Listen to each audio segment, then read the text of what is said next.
Okay, hello. We're going to have a look at how to use the humble carrot. We're going to have a look at different cuts that you might want to use and different ways to cook. Now the carrot is a bit of a workhorse of the English larder.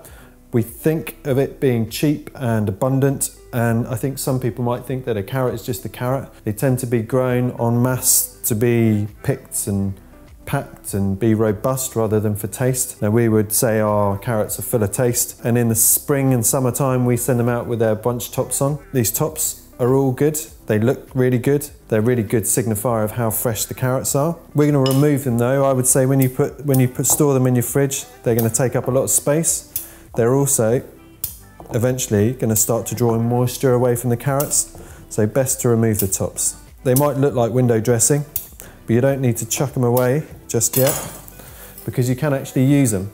So these tops, they've got fresh but slightly bitter taste, but you can use them just like you would fresh herbs to finish the dish that you're using your carrots in. So consider them like a little handful of parsley at the end, so you can take some of those tops off, give them a wash, chop them, and then garnish with them at the end.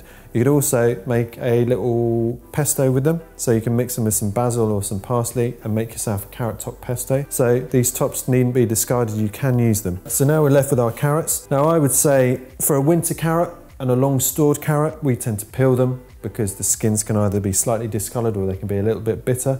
But these summer carrots, those skins are nice and tender and sweet, so give them a good scrub, give them a clean. They're perfect to leave the skins on. Right, so the first cut we're going to think about, it's not really a cut, it's a bit of a cheat, but it's using them whole. Now the smaller ones you can keep in one piece. This would be perfect for roasting or braising or even boiling. They look really good, kept whole. So you get the beautiful tapered shape of the carrot and the little tail on the end. For the larger ones, just split them down the middle. You still keep the shape, but it means that all your carrots have the kind of same thickness, so they're cooked the same. All right, so we've got whole carrots to start with. Then the next cut we might think about is a thing called a roll cut. I've seen it being talked about increasingly. We've been doing it for years. We've never really had a name for it. What it is, you take your knife and you put it on the carrot at a very sharp angle and you cut it, and then you roll your carrot 90 degrees and then you cut again, roll it 90 degrees and cut again. And as you move down the carrot, you get these increasingly interesting cuts with these beautiful faceted edges. The more further down the carrot you move, the more interesting they get.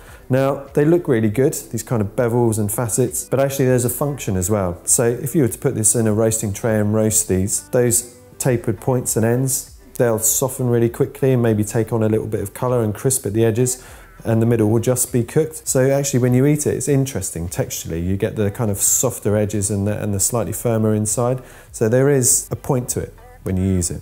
So they're roll cut. Not only do they look good, but they're great for roasting with as well. So after the roll cut, you might want to think about just slices. Now I know this seems a bit kind of prosaic and school dinners, but nothing wrong with them. Nice even slices, perfect for boiling or steaming. Get the nice cross section. The carrot list looks particularly good if you've got purple carrots, so you get the beautiful kind of radiated colour in them as well.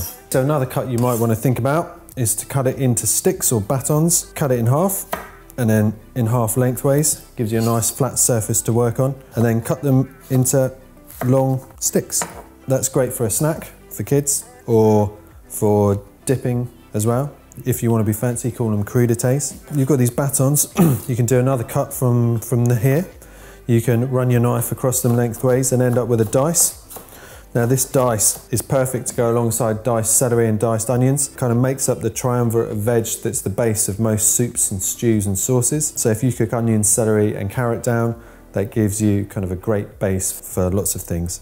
So that diced is really handy as well. You can make that as fine or as chunky as you like. The next one we might think about is grated. Doesn't feel like an earth-shattering cut to use, but is very useful. So by grating the carrot, you give yourself lots of surface area. Make it very easy to eat raw, very easy to dress as well. If you dress that with a little bit of lemon juice, a little bit of oil, throw some seeds and some herbs in there, you've got yourself a very simple salad. You can mix it with some cheese and mayonnaise or mango chutney for a sandwich filling, and you can sneak it into lots of sauces and in order to smuggle veg into dishes as well. These carrots are so good raw that actually we use them in lots and lots of salads across the summer. Now you could grate them. Doesn't look great in a salad, but if you take a peeler and you pull a couple of strips and then turn the carrot and then put a few more, you start to create these long, handsome ribbons from the carrot. You can just keep doing that, pulling and turning the carrot as you go, and then you end up with these wonderful ribbons. Again, great surface area, carries dressing really, really well, and it's really simple to do. Looks impressive, looks like you spent ages with a sharp knife, skillfully slicing them. All you need is a good potato peeler. Now, if you're feeling really fancy, you can take those ribbons of carrots and you can stack them on top of each other, and you can run your knife along the length of them, and you end up with this really, really fine shreds. Really good for garnishing. The fancy name for those is julienne, and it looks like you've got amazing knife skills, and all it's taken is a sharp knife and a peeler. Okay, so they're very, very useful as well. So that should be 9 different ways to think about preparing your bunch carrots, including the tops. Thank you for watching. Please like, comment and subscribe, and hit the notification button to be the first to watch our new videos every week. Thank you.